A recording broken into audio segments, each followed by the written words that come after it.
დღეს მართლმადიდებელი ეკლესია პატივს მიაგებს ყოვლადწმიდა ღვთისმშობელის ხატს, რომელსაც უწოდებენ სამხელიანს. ჩვენ ადრე გვაქვს ამ ღვთისმშობლის ხატის ისტორია მოყოლილი, მე მინდა უბრალოდ გაგახსენოთ და პარალელები გავავლოთ დღევანდელობასთან, იმიტომ რომ დღეს ჩვენ ვიცით, რომ ვიმყოფებით არც თუ ისე სახარბიელო მდგომარეობაში და ზოგადად ეკლესია როგორც კი დაარსდა, როდესაც ზეცაში ჯანყი მოხდა, ბოროტისული ღმერთს აუჯანყდა და შემდეგ ეშმაკათა სატანად იწოდა, იქიდან მოყოლებული ვიდრე დღევანდელ დღემდე ეშმაკი ებრძვის ღვთისმკნელებას, ადამიანს და ცდილობს, რომ გონიერი სულები გადადრიკოს ღვთის სარწმუნოებისგან.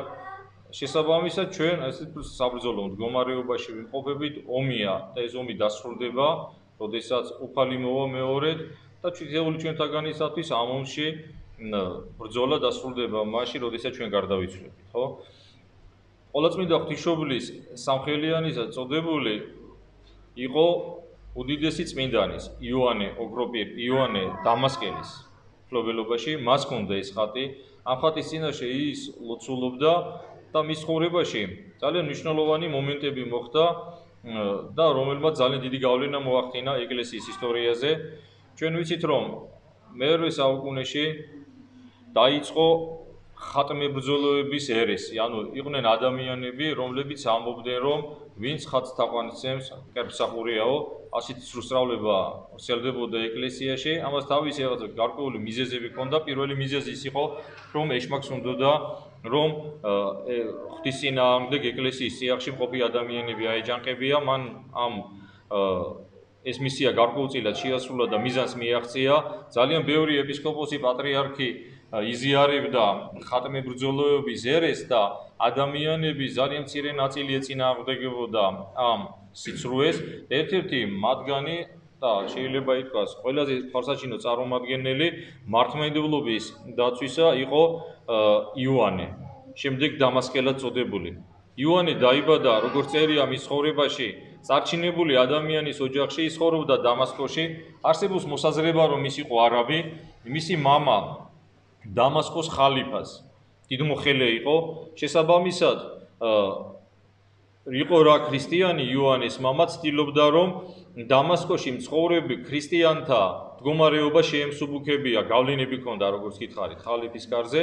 მისი გარდაცვალების შემდეგ მისი ადგილი იოანე იკავებს და ისიც აგრძელებს მამის კურსს, მამის შრომას და მფარველობას აგრძელებს ქრისტიანებისა და როდესაც ერესი ძვინვარებს ბიზანტიის იმპერიაში, წმინდა იოანე, რომელიც იყო ძალიან განათლებული ადამიანი, ღებულობს გადაწყვეტილებას, რომ დაწეროს წერილი ხატების დაცვისთვის. ხატებს კი არ ჭირდებოდა დაცვა და ზოგადად ასეთი მოსაზრებაც, ასეთ სიტყვებსაც გავიგონებთ ხოლმე ჩვენ ვიცავთ ეკლესიას. ეკლესია არის ქრისტე და შესაბამისად მას ჩვენი დაცვა არ ჭირდება, იმიტომ რომ ქრისტეს ვერავინ და ვერასდროს ვერ ერეოდა, ვერც ახლა ერევა და ვერც მოერევა. შესაბამისად, ჩვენ როცა ამ სიტყვებს ვამბობთ, ამ სიტყვების მიღმა ჩვენ გულისხმობთ, საკუთარ თავს და ადამიანებს ვაფრთხილებთ და ვიცავთ იმისგან, რომ ეკლესიას არ გაშორდეს. ეკლესიის მიღმა არ დარჩეს, იმიტომ რომ ეკლესიის მიღმა ჩვენ როგორც ვიცით ცხონება არ არის. წმინდა იოანემ დაწერა ეს წერილი და ამას ძალიან დიდი გამოხმაურება მოყვა. ძალიან ბევრი ადამიანი, რომელიც მერყეობდა, ისევ დადგა სარწმუნოებაში, ბევრი, რომელიც უკვე გარკვეულწილად უთანაგრძნობდა ხატმებრძოლებს, იმათმა ძალზრი შეიცვალეს და როდესაც ეს იმპერატორმა, ხატმებრძოლმა გაიგო, გადაწყვიტა, რომ იოანეს დაესაჯა, მაგრამ იოანე ცხოვრობდა მისი სახელმწიფოს მიღმა, მისი იურისდიქცია დამასკოზე არ ვრცელდებოდა, შესაბამისად ხრიკს მიმართა, იოანეს ნაწერი გააყალბა, ანუ ისეთივე დაიკირავა კალიგრაფება იოანეს ხელს მიამგვანეს დაწერილი წერილი, სადაც მეუთითეს, რომ ვითომ იოანე ეუბნებოდა ბიზანტიის იმპერატორს, რომ ის ხელს შეუწყობდა დამასკოს აღებაში და მუსულმანებისგან იმ ხარის განთავისუფლებაში და ვითომ ბიზანტიის იმპერატორმა და დამასკოს ხალიფას ეს წერილი უკან გაუგზავნა მეგობრობის ნიშნას და თან უთხრა, რომ შენი ფეშემდგომი იოანე გღალატობს, მე კიდე შენი მეგობარი ვარო, ეს რომ დამასკოს ხალიფამ წაიკითხა, არც კი გამოუძიებია ისე დასაჯა იოანე და სასჯელი შემდეგი ფორმის იყო, მას მარჯვენა ხელი მოაჭრეს და ხალიფა ასე ფიქრობდა, რომ იმ ხელით, რომელმაც ხელითაც ჩემი ღალატის წერილი შეადგინა, ის ხელი უნდა მოვკვეთოთო, ასეთი ბრძანება გასცა და ხალხიც რო დაეშინებია იოანეს მარჯვენა ხელი ხალხმრავალ ადგილზე გამოფინა. იოანე ითხოვდა სიტყვას, ითხოვდა დროს იმისთვის თავი დაეცვა, მაგრამ მას ამის უფლება არ მიცეს. საღამოსკენ უკვე, როდესაც დაშოშმინდა ხალიფა, იოანეს მეგობრებს თხოვა იოანე, რომ ხელი დაებრუნებიათ, რომ დაეკრძალა, მართლაც უბრუნებენ იოანეს მოკვეთილ მარჯვენას, მტევანს და ჩაიკეტა ოთახში, ეს ხელიო მიიდო მოჭრილ ხელზე და ღვთისმშობლის ხატის წინ ლოცვა დაიწყო და ამ ლოცვაში ისე ვედრებოდა ღვთისმშობელს, რომ თუ მოახდენდა ღვთისმშობელის სასწაულს, ის მთელ ცხოვრებას მას მიუძღვნიდა, ანუ მონაზვნად შემონაზვნდებოდა და ამ ტკივილისგან, ემოციებისგან დაღლილი იოანეს ჩაიძინა, როგორც წერია მის ცხოვრებაში, ეცხადება მას ღვთისმშობელი, რომელიც აუწყებს, რომ იოანე შენ ხელი გაგიმთელდა და შენი დანაპირები შეასრულეო და როდესაც იღვიწებს იოანე, იხედება სასწაულს, რომ მისი მარჯვენა მტევანი მაჯასთან შეხორცებულია და მხოლოდ წითელი ხაზი, ეს იარა ახსენებდა ხოლმე იოანეს ის თუ რაც მას დაატრიალეს თავს სრულმოწამეებმა. ამის შემდეგ ღებულობს ხალიფაც ამ აღსრულებულ სასწაულს, შენდობას თხოვს იოანეს, მაგრამ იოანე დადებულ ფიცს არ ღალატობს, გაყიდაო მთელი ქონება, თავის ბავშვობის მეგობართან, კოზმასთან ერთად ტოვებს ამაწუთისობრის ცხოვრებას, მიდის და იწყებს მოღვაწეობას საბაწმინდის ლავრაში. იოანეს ცხოვრება ძალიან საინტერესოა, მოდი აქ გავჩერდით და დანარჩენი კარგი იქნება, დანარჩენი ცხოვრება იოანესი წაიკითხოთ, იმიტომ რომ წმინდა იოანეს ეკუდის უამრავი თხზულება, უამრავი ნაწარმოები, რომლებიც ძალიან მნიშვნელოვანია მართლმადიდებლური ეკლესიის საღვთისმეტყველო ჰიმნოგრაფიული თუ სხვა სახის თემაზე წერდა ხოლმე იოანე. ის არის ჰიმნოგრაფი, უამრავი გალობის დამწერილი და მის ტროპაშიდაც ასეთი სიტყვები არის, რომ გალობათა აღმწერილსა იოანესო, ხო? და დღეს იოანე დამასკელის მიერ დაწერილ საგალობლებს გალობს ეკლესია, ძალიან ლამაზი ერთხმიანი საგალობლები აქვს შექმნილი იოანე დამასკელს და ამ ერთხმიან საგალობლებს გალობენ იერუსალიმში, საბერძნეთში, რუსეთში, სერბეთში და ასე შემდეგ. ფაქტიურად ქართული ეკლესიის გარდა სხვა ყველა მართლმადიდებლურ ეკლესიაში.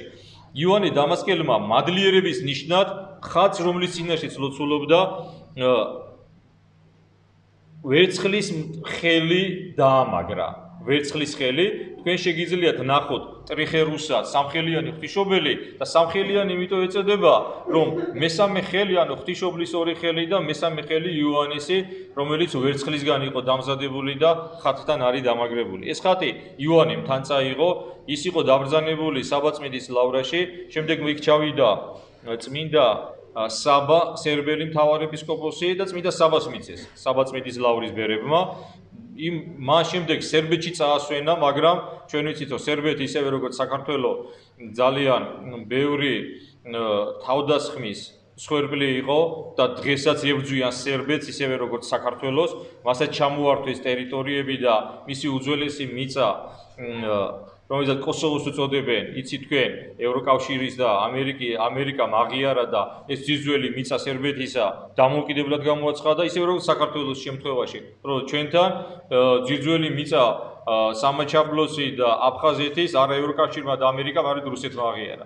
ასეთ ერთნაირ ბედში ვარ ჩვენ სერბები და თურქებიო შეესიენო სერბეთს და იმის შიშით რომ თურქებს, რომლებიც არიან ქრისტიანობის და მართლმადიდებლობის მტრები, რომ დაეცვათ ღვთისმშობლის ხატი, ღმერთს მიანდესო. ამ ყოლაწმინდა ღვთისმშობლის ტრიხერუსას ხატის მფარველობა ვირზე აკიდეს და გაუშვესო და ვირმა იარა და მივიდა ათონის მთაზე და მიადგა მონასტერს, რომელსაც დღეს ხილანდარის სერბთა მონასტერი ეწოდება. ეს ღვთისმშობლის ხატი არის დაბრძანებული სერბულ მონასტერში ათონის მთაზე და იწოდება ხილანდარის მონასტრის იღუმენია. ამ ხატის მადლით და წყალობით მერთმა შეგვიწყალოს და გვაცხონოს. იოანეს ცხოვრებიდან მე მინდა ერთი მონაკეთი გაგახსენოთ, რომელიც ჩვენ თქვით და მაშინ ყურადღება არ გაგვიმახვილებია.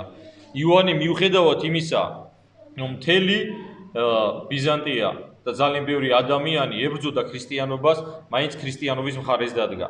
ის ფაქტიურად შეიძლება ითქვას, თავის თანამოაზრეებთან ერთად იყოფებოდა უმცირესობაში, მაგრამ მაინც იბრძოდა და ამ ბრძოლამ შედეგი გამოიღო. დღეს მართლმადიდებლობა ზეიმობს, დღეს ხატთაყვანისცემა აღესრულება მართლმადიდებლურ ქვეყნებში, ჩვენი ტაძარიც უამრავი ხატით არის შემკობილი და ამაში ერთ-ერთი უმთავრესი და უმნიშვნელოვანესი წვლილი სწორედ იოანე დამასკელის მიუძღვის და აქვე უნდა ითქვას, რომ მისი პრინციპული პოზიცია იყო მნიშვნელოვანი აქ. აბი ჩვენ წმინდა იოანე გვეუბნება, რომ შეიძლება სიმცირისა, შეიძლება სისუსტისა და ბევრისგან არა თანაგზნობისა, იმიტომ რომ ჩვენ ასეთ მდგომარეობაში ვიყოფებით ქართველები, ხო? ამ კვირაში გახსოვთ, როგორც ცდილობდნენ უამრავი დიპლომატიური კორპუსის წარმომადგენლები, უცხო ქვეყნების, რომ საქართველოში გამართულიყო გეი პრაიდი და ისინი გაალმასებული ცდილობდნენ, რომ აიძულებიათ სახელმწიფო, რომ დაეცვა ეს პარადი. მაგრამ მადლობა ღმერთს. ალბათ საქართველოში მცხოვრები მორწმუნე ადამიანების ლოცვა შეისმინა ღმერთმა და ღმერთმა ჩვენზე წყალობა მოიღო იმ ხალხს, რომელსაც ხელი წიფებოდათ, რომ ეს მოვლენა არ დაეშვათ, ანუ მთავრობას ისე შეუცვალა გონი და აზრი, რომ ისინი არ დადგენ პრაიდის დაცვის მხარეს და არ დაიცვეს პრაიდი და უფლება მიცეს ნორმალურ ადამიანებს, რომ ეს პრაიდი გაეპროტესტებიათ და ეს პრაიდი არ ჩატარებულიყო. რა თქმა უნდა, აქვე უნდა ვთქვათ, რომ ჩვენ ქრისტიანები გმოვთ ყველა ძალადობას, მაგრამ ამასთან ერთად ვამბობთ, რომ ძალადობის პროპაგანდას და გარყვნილების პროპაგანდას არ ვეთანხმებით. თუ ამბობენ, რომ პრაიდის მოწინააღმდეგე ადამიანები ძალადობდნენ, ხო? ასევე ფსიქოლოგიურად ძალადობდნენ ის ხალხი, რომელსაც პრაიდი უნდოდათ, ხო? სანამ ეს პრაიდი გაიმართებოდა, თქვენ ალბათ ინტერნეტს ივცით, ტელევიზიებით უყურებდით, როგორ ძალადობდნენ ადამიანის ფსიქიკაზე და როგორ ცდილობდნენ ადამიანისთვის გონების შეცვლას და დარწმუნებას ადამიანებისა იმაში, რომ მე რა მოხდა, რომ ისინი გაივლიანო და ღმერთის სასწაულები თქვენ იცით, რომ არ შეწყდება ვიდრე მეორით მოსვლამდე და ერთი ასეთი კარგი ამბავი მოხდა, რომ ადამიანი, რომელიც ითვლებოდა ერთ-ერთ ცნობილ ქართველ სიტყვას ვიტყვი ახლა ბოდიში ახლა ბლოგერად, რომელსაც ძალიან ბევრი თურმე ადამიანი უსმენს, ის გამოვიდა და ამხილა გეი პრაიდის ორგანიზატორები იმ სიცრუეში, რასაც ახლა ცდილობენ ჩვენ მოგვატყუონ და გვეუბნებიან, თურმე ეს უნებელი თემაა და ის ამბობს, მან მოყვა და ადამიანებს მოყვა. და თქვენ შეგიძლიათ მოусმინოთ, როგორ ვითარდებოდა სიტუაცია ევროპაში და ამერიკაში. ვითომ ისე გავლის შემდეგ რას ითხოვენ და რას მიაღწიეს კანადაში თუ სხვა პროგრესულ, როგორც თვლიან დღეს მედესავლეთები და ლიბერალები სამყაროში, რას მიაღწიეს, როგორი მარაზმია ეს პარადები და როგორი საშინელი საყურებელია და მე ასე მგონია, რომ ყველა ნორმალური ადამიანი რომელსაც უყვარს ღმერთი, ან სამშობლო, ან ადამიანი უნდა შეეწინააღმდეგოს ამას რა. იმიტომ რომ ისეთი სიბინძურე, რაც ხდება ახლა პრაიდებზე, ამისვე მოთმენა როგორ შეიძლება თუ ადამიანი აზროვნებ და ნორმალურად მიგაცნია საკუთარი თავი. მადლობა ღმერთს ამისთვის, მადლობა ღმერთს იმისთვის, რომ ჩვენ მოგცათ ძალა, რომ ამას წინ აღვდგომოდით და ბოლოს გეტყვით, ქრისტიანული პრინციპი როგორია ცოდვასთან მიმართებაში. ჩვენ გვიყვარს ადამიანი, ადამიანში გულისხმება ყველა ადამიანი, განურჩევლად იმისა, წმინდა თუ ცოდვილი, ყველა ადამიანი გვიყვარს და წმინდა ადამიანი მხოლოდ სასუფეველში შედის, მაშინ იწოდება, ყველა ადამიანი ცოდვილები ვართ, შესაბამისად ჩვენ ყველა გვიყვარს, ყველა აბსოლუტურად, მაგრამ არ უნდა გვიყვარდეს ცოდვა. ჩვენ გვიყვარს ადამიანი და არ გვიყვარს ცოდვა. ჩვენ გვიყვარს ადამიანი და შევეწინააღმდეგებით ღვთისშეწევნით ცოდვის პროპაგანდას. ნებისმიერი ცოდვის. არ აქვს მნიშვნელობა, ეს იქნება მამათმავლობა, რუსობა, სიძვა, ქურდობა, ტყვილი, განკითხვა თუ არ აქვს მნიშვნელობა. ნებისმიერი ცოდვის დაკანონება არის საშინელება და ღმერთმა მოგცეს ძალა, რომ ჩვენ საკუთარ თავში ვებრძოლოთ ცოდვას და ღმერთმა მოგცეს ძალა იმისა, რომ ვებრძოლოთ ქვეყანაში ცოდვის დაკანონებას. ღმერთმა დაგლოცვა და გაგაძლიერა. მრავალს დაესწრო.